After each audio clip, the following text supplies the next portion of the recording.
देखो आज हम पढ़ेंगे क्या? धातु क्रम। पहले सीधे होके बैठ बाबू। धातु क्रम। आज हम क्या पढ़ेंगे? धातु क्रम। तो भैया इसमें लिखेंगे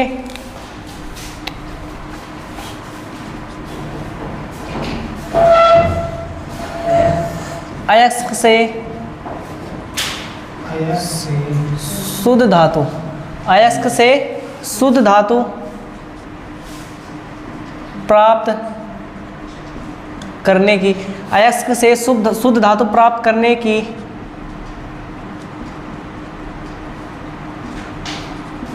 प्रक्रिया को, अयस्क से शुद्ध धातु प्राप्त करने की प्रक्रिया को क्या कहते हैं भैया?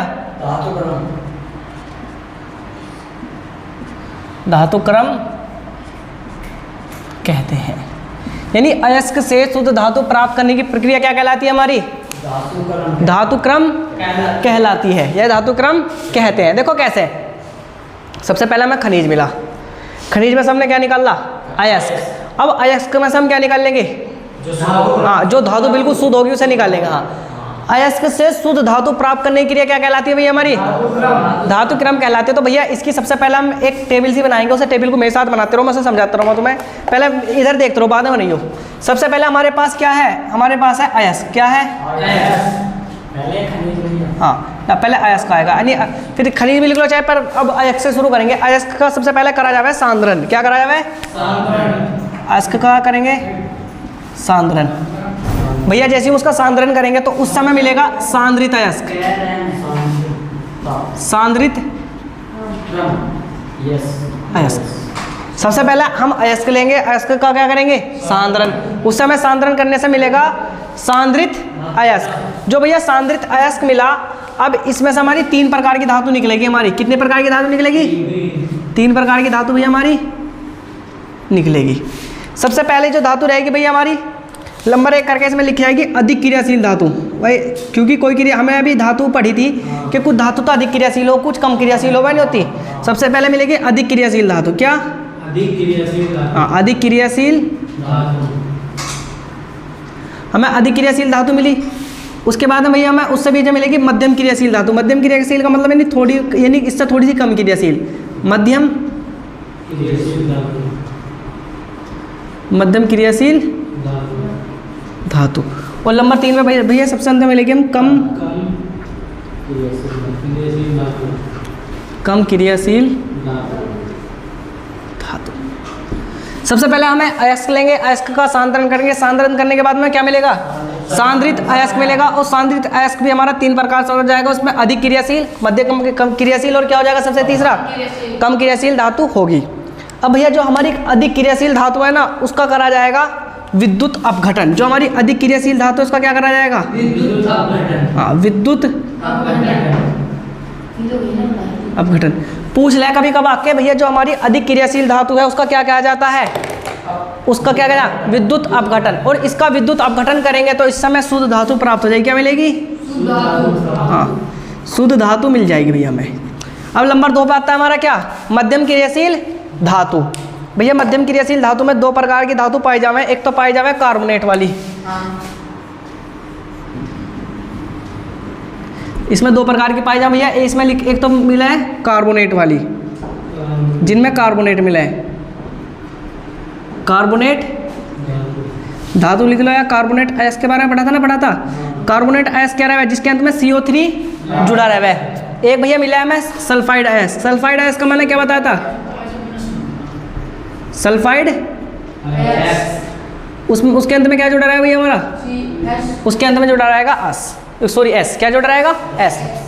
जो कार्बोनेट अयस्क है उसके अंत में CO3 जुड़ रहा था, भी हमने पढ़ा था। और जो सल्फाइड अयस्क है उसके अंत में क्या जुड़ा मिला हमें? एस जुड़ा मिलेगा। तो भैया जो कार्बोनेट अयस्क है इनका करा जावे निस्थापन। क्या करा जावे? निस्थापन। और भैया जो ये है इनका कराया जावे भर्जन। क्या कराया जावे? हाँ, इनका कराया जावे क्या? भर्जन। जो अधिक क्रियाशील धातु रहे क्या? हाँ, कोई ना, छोड़ दो। देखो अब मध्यम क्रियाशील धातु में जो कार्बोनेट अयस्क रहेगा उसका क्या करा जाएगा? निस्थापन। और जो भैया सल्फाइड अयस्क रहेगा उसका क्या करा जाएगा? भर्जन। और भैया इन दोनों प्रक्रिया को कराने के बाद में हमारी एक धातु मिला, हमें मिला है धातु ऑक्साइड। क्या? धातु ऑक्साइड क्या मिलेगा? धातु ऑक्साइड। और भैया धातु ऑक्साइड का जो मैं धातु ऑक्साइड मिलेगा ना, उसका कराना पड़ेगा मैं अपचयन। क्या? अपचयन। और अपचयन कराने के बाद भैया हमें मिल जाएगी, क्या मिलेगी? सबसे पहले हमें मिलेगी अशुद्ध धातु। क्या मिलेगी? भैया देखा गिलास कट रही, अशुद्ध धातु। जो हमें अशुद्ध धातु मिलेगी ना, कटी तो ना गिलास, जो हमें अशुद्ध धातु मिलेगी भैया उसका करना पड़ेगा हमें एक बार शोधन। क्या? शोधन। और शोधन के बाद में क्या मिलेगी? शोधन के बाद में क्या मिलेगी हमें? शुद्ध धातु। अब भैया आ जाओ इधर की तरफ में से पूरे को तुम्हें समझा दूंगा। जो कम क्रियाशील धातु है भैया, इसमें हमें मिला है सल्फाइड अयस्क वाली धातु। कौन सी? सल्फाइड अयस्क वाली धातु। कौन सी धातु मिला है? सल्फाइड अयस्क वाली धातु। उसका करा जाएगा भैया भर्जन। क्या? क्या करा जाएगा? भर्जन। और भर्जन होने के बाद में उससे मिलेगी हमें अशुद्ध धातु। कौन सी? अशुद्ध धातु। और भैया अशुद्ध धातु का हमें क्या करेंगे? उसका करेंगे शोधन। क्या? और शोधन के बाद में क्या मिल जाएगी? मिल जाएगी शुद्ध धातु। अब पहले इसे टेबल को उतार लो, फिर मैं तुम्हें एक पॉइंट अच्छे से बताऊंगा। पहले से ताल लो टेबल को पूरी की पूरी को। हमने पढ़ा, हमने हेडिंग डाल ली थी क्या? धातु क्रम। धातु क्रम क्या रहा है? क्या बाबू इधर देख ले। धातु क्रम का मतलब है अयस्क से शुद्ध धातु प्राप्त करने की प्रक्रिया को क्या कहते हैं हम? धातु क्रम। कोई पूछे कि धातु क्रम क्या है, तो अयस्क से शुद्ध धातु प्राप्त करने की प्रक्रिया क्या कहलाती है हमारी? धातु क्रम। देखो शुद्ध धातु, शुद्ध धातु और शुद्ध धातु। हमारे ये अगर हमें शुद्ध धातु प्राप्त करनी तो इतने सारे हमें प्रोसेस करने पड़ेंगे। जब हमें क्या मिला है? शुद्ध धातु। मैंने क्या बताई थी तुम्हें? शुद्ध धातु ऐसे प्राप्त नहीं होती। शुद्ध धातु के लिए क्या करने पड़े? बहुत सारे पापड़ बेलने पड़े। सबसे पहले हमें अयस्क का सांद्रण करना पड़ेगा। सांद्रण करने का कुछ मतलब नहीं, सांद्रण का मतलब है अयस्क को लेंगे और अयस्क को पानी में भिगो देंगे। और भिगोने से क्या हो जाएगी? उससे मिट्टी और गैंग क्या हो जाएगी? जो मिट्टी कंकड़ पत्थर है जिसे हम क्या बोल रहे हैं आम भाषा में? गैंग। गैंग अधात्री या मैट्रिक्स क्या हो जावे? अलग हो जावे। फिर हमें जब हम इसका सांद्रण करेंगे ना, से मिट्टी मिट्टी अलग होगी, तो बस हमें सांद्रित अयस्क मिल जाएगा। अब सांद्रित अयस्क हमारा 3 प्रकार से हो सकेगा। उसमें अधिक क्रियाशील धातु, मध्यम क्रियाशील धातु और क्या हो जाएगी? कम क्रियाशील धातु। उसमें 3 प्रकार की हमें धातु उसमें से प्राप्त होंगी। कितनी धातु प्राप्त होंगी? अधिक क्रियाशील, मध्यम क्रियाशील और कौन सी? कम क्रियाशील। अब भैया जो हमारी अधिक क्रियाशील धातु है उसका कराया जाएगा विद्युत अपघटन। विद्युत अपघटन का मतलब है कि उसमें बिजली दौड़ाई जाएगी और उससे उसका शोधन किया जाएगा। आगे पढ़ेंगे कि विद्युत अपघटन कैसा है, तो हम बस पूछ ले कभी कभार एक नंबर में पूछ ले कि अयस्क के सांद्रण में जो हमारी अधिक क्रियाशील धातु है उसका क्या कराया जाता है? विद्युत अपघटन कराया जाता है, निस्तापन कराया जाता है, भर्जन कराया जाता है। इनमें से कोई नहीं तो क्या कराया जाएगा? विद्युत अपघटन कराया जाएगा। जो अधिक क्रियाशील धातु का क्या कराया जाएगा? विद्युत अपघटन। और विद्युत अपघटन कराने से क्या मिल जाएगी हमें? शुद्ध धातु प्राप्त हो जाएगी। नंबर 2 में मध्यम क्रियाशील धातु। मध्यम क्रियाशील धातु जो मिलेंगी उसमें ज्यादातर कार्बोनेट अयस्क और सल्फाइड अयस्क मिला है। कौन कौन सा अयस्क मिला है भैया हमारा? कार्बोनेट अयस्क और कौन सा? सल्फाइड अयस्क मिलेगा। भैया जो कार्बोनेट अयस्क रहा है पूछ ले कि कार्बोनेट अयस्क का क्या किया जाता है, तो हमेशा ध्यान रखना कार्बोनेट अयस्क का निस्थापन किया जाता है। क्या किया जाता है? निस्थापन किया जाता है। और सल्फाइड अयस्क का क्या किया जाएगा? भर्जन किया जाएगा। कार्बोनेट अयस्क का क्या जाएगा? निस्थापन। और भैया सल्फाइड अयस्क का क्या जाएगा हमारा? भर्जन। भैया जब हम सल्फाइड अयस्क का और कार्बोनेट अयस्क का निस्थापन और भर्जन कर लेंगे तो हमें उससे मिल जाएगा धातु ऑक्साइड मिलेगा। क्या मिलेगा? धातु ऑक्साइड। और धातु ऑक्साइड का फिर हमें कराना पड़ेगा अपचयन। ऑक्सीकरण और अपचयन मैंने तुम्हें पढ़ाया था अभी कुछ दिन पहले। ऑक्सीकरण अपचयन मैंने तुम्हें पढ़ाया था, तो उसका क्या करा जाएगा? अपचयन। और अपचयन कराने से हमें क्या मिलेगी? उसमें से अशुद्ध धातु मिलेगी। और फिर उसका भैया शोधन कर लेंगे तो शोधन से हमें क्या मिल जाएगी? शुद्ध धातु प्राप्त हो जाएगी। भैया हमारा जो मध्यम क्रियाशील धातु उनके लिए था। नंबर 3 क्या डाला था हमने? कम क्रियाशील धातु में जो हमें ज्यादातर धातु मिला है वो मिला है सल्फाइड अयस्क वाली। सल्फाइड अयस्क का मतलब क्या है? उनके अंत में क्या रहे हमारा? एस रहे। सल्फाइड अयस्क वाली हमें धातु मिलेगी। अब सल्फाइड अयस्क वाली धातु का क्या करना पड़ेगा हमें? भर्जन। और भर्जन करने से हमें कैसी धातु मिलेगी? देखो यहाँ भी भर्जन करने पे हमें कैसी धातु मिली थी? अशुद्ध। सल्फाइड अयस्क का हमेशा क्या किया जाए? भर्जन। यहाँ भी सल्फाइड अयस्क का तो क्या करना पड़ेगा हमें? भर्जन। और भर्जन करने के बाद हमें अशुद्ध धातु मिलेगी। अशुद्ध धातु मिली थी और अशुद्ध धातु का जब हम शोधन करेंगे तो कैसे मिल जाएगी हमें? शुद्ध धातु में मिल जाएगी। भैया ये पॉइंट तुम्हें क्या करने पड़ेंगे? ध्यान रखने पड़ेंगे कि भैया हमारा सबसे पहले अयस्क लेंगे, अयस्क का सांद्रण करेंगे। सांद्रित करने पर हमें कैसा अयस्क मिल जाएगा? सांद्रित अयस्क मिल जाएगा। सांद्रित अयस्क हमारा अधिक क्रियाशील, मध्यम क्रियाशील और कम क्रियाशील। जो अधिक क्रियाशील है उसका विद्युत अपघटन कराया जाएगा और विद्युत अपघटन से शुद्ध धातु प्राप्त कर ली जाएगी। जो भैया मध्यम क्रियाशील है वो कार्बोनेट अयस्क है और सल्फाइड अयस्क। कौन कौन सा अयस्क? कार्बोनेट अयस्क और सल्फाइड अयस्क। कार्बोनेट अयस्क का मतलब है CO3 जिसमें निस्तापन कराया जाएगा, और सल्फाइड अयस्क का मतलब S जिसका भर्जन कराया जाता है। अब भैया निस्तापन कैसा होगा? निस्तापन और भर्जन समय धातु ऑक्साइड प्राप्त होंगे, और धातु ऑक्साइड का अपचयन कराने पे हमें क्या मिल जाएगी? अशुद्ध धातु मिल जाएगी, और अशुद्ध धातु को भैया शोधन कराने पे क्या मिलेगा हमें? शुद्ध धातु, यानी अशुद्ध धातु को हम शोधन कराएंगे तो हमें क्या मिल जाएगी? शुद्ध धातु हमें मिल जाएगी। भैया इधर भी ऐसी है, कम क्रियाशील धातु का हमें क्या कराएंगे? सल्फाइड अयस्क रहेगा उसमें, तो उसका क्या कर जाएंगे? भर्जन। भर्जन पे अशुद्ध धातु मिलेगी, फिर अशुद्ध धातु का क्या करना पड़ेगा हमें? शोधन, और शोधन से क्या मिल जाएगी हमें? शुद्ध धातु मिल जाएगी। अब भैया इसे सबको मैं मिटा रहा हूँ, अब हेडिंग डलेगी क्या? भैया रह हो गया क्या हो रहा है? लिख बस अभी सब मिटा रहा हूँ, अब हेडिंग डालो अयस्क का सांद्रण। हम पढ़ेंगे सबसे पहले अयस्क का सांद्रण।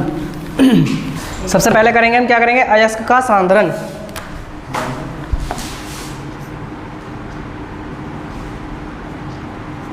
अयस्क का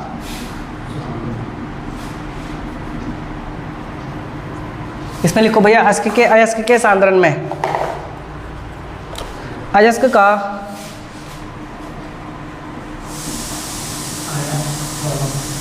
अयस्क का सांद्रण इसलिए किया जाता है। हाँ, अयस्क का सांद्रण इसलिए किया जाता है, अयस्क का सांद्रण इसलिए किया जाता है ताकि उसमें से अयस्क का सांद्रण इसलिए किया जाता है ताकि उसमें से गैंग को अलग किया जा सके। अयस्क का सांद्रण इसलिए किया जाता है कि ताकि उससे गैंग को क्या किया जा सके भैया? अलग किया जा सके।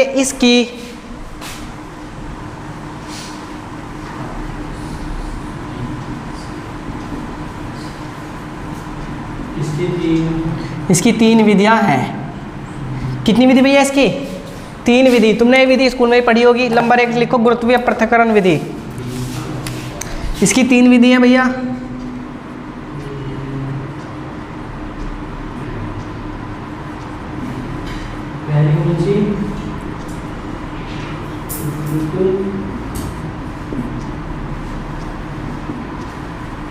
पहली विधि भैया गुरुत्वीय पृथक्करण विधि।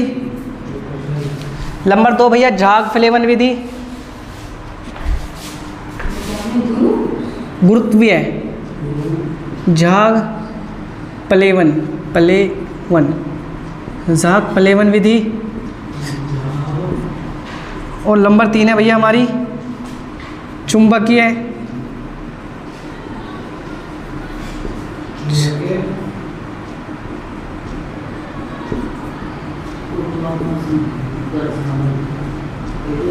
पृथक्करण विधि। भैया 3 विधि पहले इन्हें तारो जल्दी से।